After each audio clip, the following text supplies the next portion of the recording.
सकता है, पर कुणाल कामरा को सबक सिखाया जाएगा। आस्था के ऊपर अगर कोई हाथ डालेगा हम लोग सहन नहीं करेंगे। ये कुणाल कामरा कोई बात करने लायक आदमी है क्या? उसकी औकात है क्या? कामराचं ह्याच्या अगोदर मी कसलाही शो बघितला नव्हता किंवा तशी काही ओळख पण नव्हती जी काय आपल्याला आपण जे बघतो ते टीव्हीवर। पण कालपासून मी जे त्याचं कंटेंट बघतोय तो आपल्या देशावर, गरोदर महिलांवर, बीफ खाण्यावर, अशा सगळ्या गोष्टींवर म्हणजे नको त्या गोष्टींवर हा विकृत माणूस हा बोलत असतो। मला असं वाटतं की ही जी कीड आपण पाळतोय ना महाराष्ट्रामध्ये, यांना कुठेतरी थांबवलं पाहिजे।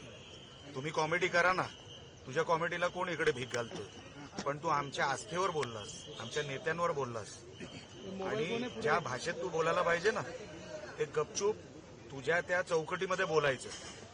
नको ती भाषा वापरायची नाही, नको ते शब्द वापरायचे नाही। आणि म्हणून मी सांगितलं जिथे दिसेल तिथे त्याला फटके घालणार। या सगळ्या प्रकरणानंतर स्टुडिओ जे त्या पद्धतीने तोडला त्याच्यावरून आता म्हटलं जाते की त्याला देश सोडावं लागेल। ही काय साधी सोपी गोष्ट ना, आम्ही काय सोडणार नाही। अशा कुठल्या गोष्टी सहन केल्या जाणार नाही। आदित्य ठाकरेंनी समर्थनार्थ ट्विट त्याच्या केलेलं आहे। आदित्य ठाकरे तो त्याचाच फंटर आहे तो। हे असे बीफ खाणारे, पार्ट्यांना प्रमोट करणारे हे असेच आदित्य ठाकरेला लागतात। त्याच्या पलीकडे आदित्य ठाकरेचे विचार काय? हे असे कुठल्याही गोष्टीवर प्रमोट करणारे कंटेंट बनवायचं चांगला बनवा ना। संविधानाचा फोटो त्याने ट्विट केला। 2 दिवस आता विधानसभेमध्ये संविधानावर चर्चा आहे आणि दुसरीकडे अशा पद्धतीने घटना घडते आणि संविधानाच्या ही केस संविधानाप्रमाणे डिफॉमेशनची होते, ते त्याला मान्य आहे का? आणि त्याला आम्ही का उत्तर देऊ? त्यांनी पहिली माफी मागावी आणि त्याच्यावरती एफआयआर जी काय त्याच्यावर केस होईल ते आम्ही आता पोलिसांकडे जे काय आम्ही मागणी करतो ती करतो। विरोधकांचं असं म्हणणं आहे की कुठेतरी तोडफोड करून सत्तेत असलेलाच पक्ष जो आहे तो गुन्हा करतोय। अरे बाबा, तू आमच्या आस्थेवर हात घालणार तर आम्ही तुला सोडणार का? कोण आहेस तू? काय संबंध तुझा? आता तू तुझ्या चौकटीत राहून कॉमेडी कर ना, तुला कोण नाही म्हणतंय। पण तू आमच्या आस्थेवर हात टाकलायस, लक्षात ठेव, तुला काय सोडत नाही आम्ही। हिंदी में जाना चाहिए। कुणाल कामरा ने जिस स्टेटमेंट दिया है सवाल समझ में नहीं आएगा सर। कुणाल कामरा ने जिस तरह से कॉमेडी की बात शिवसेना ने तोड़फोड़ की, इसे किस तरह से देखते हैं? सत्ता पक्ष में रहकर क्या दूसरा पर्याय नहीं था तोड़फोड़ के? सुनिए, कुणाल कामरा का आप कंटेंट देखिए। वो आदमी जो कंटेंट बनाता है, आज तक कुछ हुआ क्या?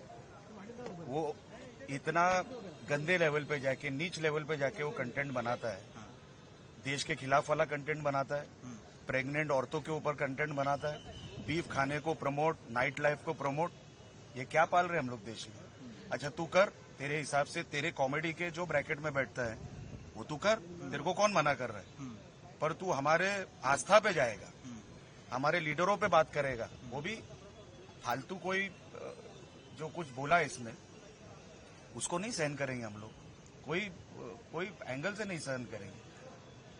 उसको मैंने ट्वीट के माध्यम से आज बोला है, दिखेगा वहां पे, इसको फटके डालेंगे हम लोग, इसको छोड़ेंगे नहीं। आदित्य ठाकरे और संजय राउत ने जिस तरह समर्थन किया ट्वीट करके क्या कहना चाहिए?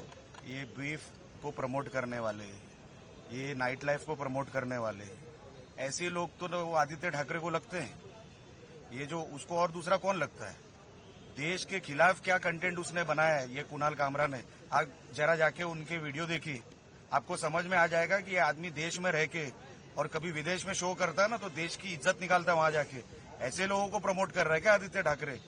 इसके पीछे क्या आदित्य ठाकरे हैं? जैसे दिशा सालियन का मामला आया, उसको साइडलाइन करने के लिए देखिए, हो सकता है उसको अपना झांकने के लिए वो कुछ भी कर सकता है, पर कुणाल कामरा को सबक सिखाया जाएगा। गुंडा राज हो गया है कहते हैं महाराष्ट्र में संजय राउत। इसमें गुंडा राज कहाँ से आया? गुंडा राज कहाँ से आया? 2.5 साल की उनकी सत्ता देखिए। पिछले मतलब जो ये 2.5 साल के पहले थी, एक रिटायर्ड आर्मी ऑफिसर को किसके लिए मारा था? एक ट्वीट करने के लिए। आप देख, कंगना रनौत का घर क्यों तोड़ा था? ट्वीट करने के लिए। जो आदमी ट्वीट कर रहा था, एक स्टेटमेंट दे रहा था, अपना पॉइंट ऑफ व्यू रख रहा था, महाविकास आघाड़ी की ठाकरे सरकार में उसके ऊपर केसेस को मारा जा रहा था।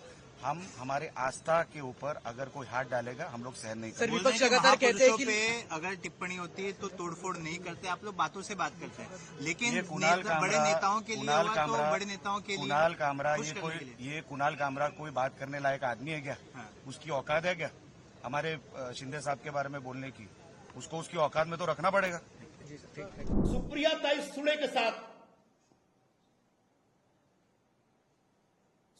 सुले के साथ कुणाल कामरा, तो ये पूरे कांग्रेस के इकोसिस्टम का एक तथाकथित व्यंग्यकार है जो ढूंढ ढूंढ के हमारे ऊपर हमले करता है। प्रधानमंत्री नरेंद्र मोदी जी के ऊपर भी हमले कर चुका है कई बार व्यंग्य के नाम पर। गृह मंत्री श्री अमित शाह के ऊपर कई बार हमले कर चुका है व्यंग्य के नाम पर। अब वो हमारे एनडीए के अलग नेताओं के ऊपर टारगेट बना। तो ऐसे सुपारीबाज और कांग्रेस और इंडिया आघाड़ी के दलाल व्यंग्यकार के खिलाफ शिवसैनिकों के मन में भयंकर गुस्सा पैदा हुआ है और उस गुस्सा का प्रदर्शन आपने कल देखा होगा।